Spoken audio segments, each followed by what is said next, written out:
حبشی رضی اللہ تعالیٰ عنہ، کسی نے آپ سے پوچھا، کیا پوچھا کہ جناب آپ نبی کریم حضرت محمد مصطفیٰ صلی اللہ علیہ وسلم سے محبت کرتے ہیں، تو آپ یہ بتائیں کہ اس محبت کی حد کتنی ہے؟ آپ یہ بتائیں کہ اس محبت کی حدود کتنی ہے، اس محبت کا بارڈر کہاں تک ہے؟ تو حضرت بلال حبشی نے کیا خوب جواب دیا، کہا کہ اگر کسی سے عشق کیا جائے پھر اس کی حد نہیں جانی جاتی، بلکہ عشق بے حد ہوتا ہے، عشق بے حد ہوتا ہے۔ حضرت بلال حبشی رضی اللہ تعالیٰ عنہ پہلے پیر آج کے غلاموں میں اور پہلے پیر کے غلاموں میں بہت بڑا فرق ہوتا تھا۔ آج اگر ہم کسی کے پاس ملازمت کرتے ہیں تو ہمیں منتھن یا ہفتے بعد سیلری دی جاتی ہے کہ یہ آپ کی سیلری ہے، کسی کے پاس ہم ملازمت کرتے ہیں۔ پہلے پہل جو غلام ہوا کرتے تھے وہ اس قسم کے غلام تھے کہ یا تو قافلے لوٹ لیے جاتے تھے، لوگوں کو بندی بنا لیا جاتا تھا، ان کو غلام بنا لیا جاتا تھا، یا پھر جو اپنے والدین جن کو گھر سے نکال دیا کرتے تھے، جن بچوں کا والدین بوجھ نہیں سہ سکتے تھے، ان بچوں کو گھر سے نکال دیا کرتے تھے، اور وہ جس شخص کے ہاتھ میں آ جاتے تھے اگر وہ اچھا ہوتا تو اس کی پرورش کرتے، اگر کوئی ظالم ترین ہوتا تو پھر وہ اس کو اپنا غلام بنا لیتے۔ اسی طرح حضرت بلال حبشی بھی کسی کے غلام تھے۔ حضرت بلال حبشی کا کئی تفصیل لمبا ہے، کسی دن پھر آپ کو سناؤں گا۔ حضرت بلال حبشی کی میں کہانی وہاں سے شروع کرتا ہوں جہاں آپ نے لا الہ الا اللہ محمد رسول اللہ اپنی زبان سے پڑھا۔ اللہ اکبر۔ حضرت بلال حبشی نے اپنی زبان سے جب کلمہ طیبہ پڑھا تو حضرت بلال حبشی جامعہ ترمذیہ میں لکھا ہوا ہے کہ حضرت بلال حبشی جناب عارف رومی رحمۃ اللہ علیہ آپ لکھتے ہیں کہ جب حضرت بلال حبشی نے آپ نے کلمہ پڑھا تو حضرت بلال حبشی فرماتے ہیں کہ جس وقت میں لا الہ الا اللہ محمد رسول اللہ یہ لفظ اپنی زبان سے دہرا رہا تھا تو اللہ تبارک و تعالیٰ نے میرے ذہن میں اتنا سکون ڈال دیا کہ ہر لفظ پر مجھے نبی کریم صلی اللہ علیہ وسلم کی زیارت ہوتی تھی، ہر لفظ پر مجھے نبی کریم صلی اللہ علیہ وسلم کی زیارت نصیب ہوتی تھی۔ اور آپ نے عشق اتنا کیا، جب آپ کا چہرہ مبارک دیکھا نا تو اپنا دل ہار بیٹھے اور محبت بے حد محبت کی۔ مالک کو پتہ چلا کہ بلال نے اسلام قبول کر لیا ہے تو بلایا، کہا بلال سنا ہے کہ تو نے اسلام قبول کر لیا ہے؟ ہاں اسلام قبول کر لیا ہے۔ کہا اس محمد کا رستہ چھوڑ دے ورنہ تمہارے ساتھ اچھا نہیں ہوگا، اس محمد کا رستہ چھوڑ دے ورنہ تمہارے ساتھ اچھا نہیں ہوگا، جناب ساری عمر میں آپ کی خدمت میں گزار دوں گا۔ حضرت بلال حبشی اپنے مالک کو کہتے ہیں، دل تو غلام نبی کریم صلی اللہ علیہ وسلم کا ہی تھا، کہتے ہیں کہ میں آپ کی زندگی میں اب ساری خدمت آپ کی کرتا رہوں گا، اپنی زندگی میں ساری خدمت اپنی زندگی جو ہے وہ گزار دوں گا، لیکن آپ جو کام کہہ رہے ہیں یہ کام نہیں کروں گا، جتنا مشکل ترین آپ مجھے کام کہیں گے وہ کام کروں گا، لیکن یہ کام جو آپ نے کہا ہے کہ کلمہ چھوڑ دو، محمد مصطفیٰ کا رستہ چھوڑ دو، یہ نہیں کروں گا۔ مالک کو غصہ آیا، اس کے پاس ایک جلال قسم کا آدمی تھا، اس کو بلایا، کہا کہ اس کی پیٹھ پر اتنے کوڑے مارو، اتنے کوڑے مارو کہ بلال محمد مصطفیٰ کا رستہ چھوڑ دے، اتنے کوڑے مارو کہ محمد مصطفیٰ کا رستہ چھوڑ دے۔ اب مزے کی بات یہ ہے کہ جب حضرت بلال حبشی کو کوڑا لگتا نا تو آپ سی نہیں کرتے، آپ اپنی آنکھوں کو بند کر لیتے اور کہتے کہ شکر الحمدللہ،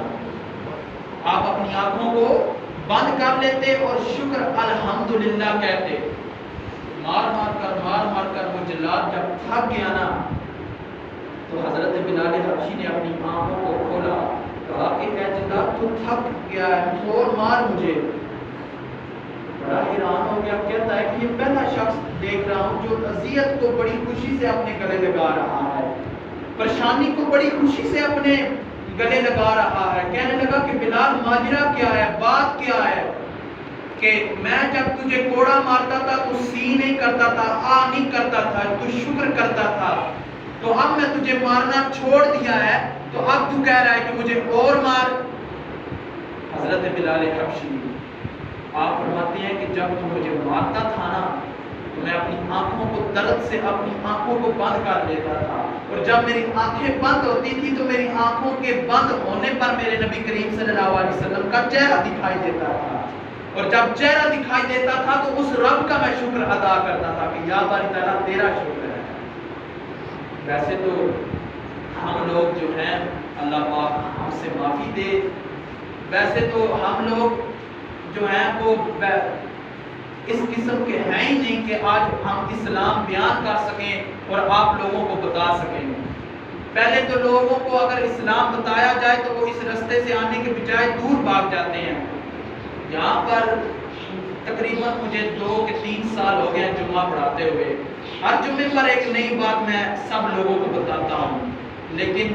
یقین مانے کہ جمعے والے دن جو میں نے باتیں لوگوں کو کہی ہوتی ہیں وہ بس اس وقت تک ان کو یاد ہوتی ہیں جس وقت تک میں اس ممبر پر ہوں۔ اس ممبر سے میں اتروں گا، نماز پڑھ کر وہ لوگ چلے جائیں گے، وہ باتیں لوگ بھول جائیں گے جو میں نے اس ممبر پر بیٹھ کر بتائیں۔ اور 1-2 بزرگ بھی ہیں، وہ مجھے کہتے ہیں کہ آپ بڑی جلدی شروع ہو جاتے ہیں اور پھر آپ اپنا سر اتنا ان کے لوگوں کے ساتھ اپنا سر کو لگاتے رہتے ہیں، بڑا بتاتے ہیں لوگوں کو۔ میں نے کہا کہ میں نے دین بتانا ہے، میری رب نے یہ ڈیوٹی لگا رکھی ہے، میری رب نے یہ ڈیوٹی لگا رکھی ہے۔ پہلے تو بات یہ ہے کہ جو باتیں آپ لوگوں کو بتائی جائیں وہ صرف دماغ سے نہ سنا کریں، اپنے دل سے سنا کریں کہ باتیں کہہ کیا رہا ہوں۔ اور پھر دوسری بات کہ اللہ پاک ہم نمازیوں سے بچائے۔ اللہ پاک ویسے تو نماز کی طرف آنا بڑی اچھی بات ہے، لیکن وہ نمازی بھی اس وقت تک نمازی نہیں جب تک اس نمازی کو پورا حق نہ مل جائے کہ وہ نمازی کی طرح بن جائے۔ یعنی صرف نماز پڑھنا ہمارے لیے فرض نہیں ہے کہ ہم نے نماز پڑھی اور اپنا فرض پورا کر دیا، نہ، نماز اگر ہم نے پڑھی ہے تو پھر اس نماز میں جو لکھا گیا ہے، جو تعلیم ہم کو دی گئی ہے، اس پر عمل کرنا ہمارا فرض ہے۔ کیا فرض ہے ہمارا؟ کہ جو تعلیمات کہہ گئی ہیں کہ کسی ظالم پر ظلم نہ کرو، کسی مظلوم پر ظلم نہ کرو، کسی کا حق نہ کھاؤ، کسی سے چھین کر نہ کھاؤ، کسی کو گالی نہ دو، کسی کو برا بلا نہ کہو، کسی کی تنقید نہ کرو، کسی کی حسد نہ کرو۔ وہ ایک شخص تھا نا، میں نے ایک ناول میں پڑھا، وہ ایک شخص تھا تو بڑا ہی نا لوگوں کا ستایا ہوا تھا، اور ان لوگ کہتا ہے کہ بڑی ان لوگوں کی داڑھی تھی بڑی اور بڑے دکھاتے تھے، لیکن وہ لوگ مجھے ستاتے تھے۔ میں بچوں کے لیے کھانا لے جاتا تو وہ مجھ سے چھین لیتے، اگر میں کچھ اور لے جاتا نا بچوں کے لیے کچھ کھانے کے لیے، وہ بھی چھین لیتے اور مجھ پر ظلم کرتے۔ میں نے ایک مرتبہ سوچا، کیا سوچتا ہوں کہ یار شاید میں رب کی بارگاہ میں حاضر نہیں ہوتا اس لیے مجھ پر یہ ظلم ہو رہے ہیں۔ کہتا ہے کہ میں نے ارادہ بنا لیا کہ اب اللہ رب العزت کی بارگاہ میں نے حاضر ہونا ہے، اس کی بارگاہ میں سجدہ ریز ہونا ہے، میں نے پوچھنا ہے کہ یا باری تعالیٰ تیری بارگاہ میں حاضر نہیں ہوتا اس لیے مجھ پر ظلم کیے جا رہے ہیں۔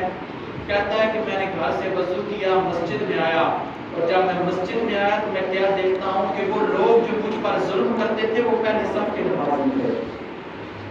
وہ لوگ جو مجھ پر ظلم کرتے تھے، جو مجھ سے کھانا چھین لیتے تھے، مجھ کو مارتے تھے، وہ پہلی صف کے نمازی تھے۔ پہلے تو میں ان نمازیوں کو اللہ پاک سب کو نماز پڑھنے کی توفیق عطا کرے، اور جو ہم لوگ نماز پڑھتے ہیں میں اپنی بھی ساتھ میں بات کر رہا ہوں کہ اللہ پاک ہمیں یہ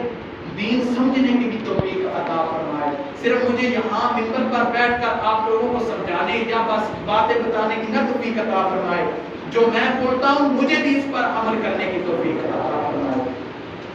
اب میں بات کر رہا ہوں حضرت بلال حبشی، دین کی بات کر رہا ہوں۔ دین اتنا آسان ہم کو نہیں ملا، اور اسلام قبول کرنا ہمیں تو لا الہ الا اللہ محمد رسول اللہ بچپن سے مل گیا ہے، ہمارے والدین مسلمان ہیں اس لیے ہم چلا رہے ہیں اس نظام کو، کوئی مشقت نہیں سہی اسلام کے لیے، کوئی تکلیف نہیں سہی۔ اسلام صرف آسان لفظ کہتا ہے کہ نماز پڑھو، نہیں پڑھتے، روزے رکھو، نہیں رکھتے، زکوٰۃ دو، غریبوں کا خیال کرو، نہیں کرتے، حج کرو، وہ چلو پیسے ہیں یا نہیں ہیں وہ تو اپنی ایک قسمت کی بات ہے، لیکن جو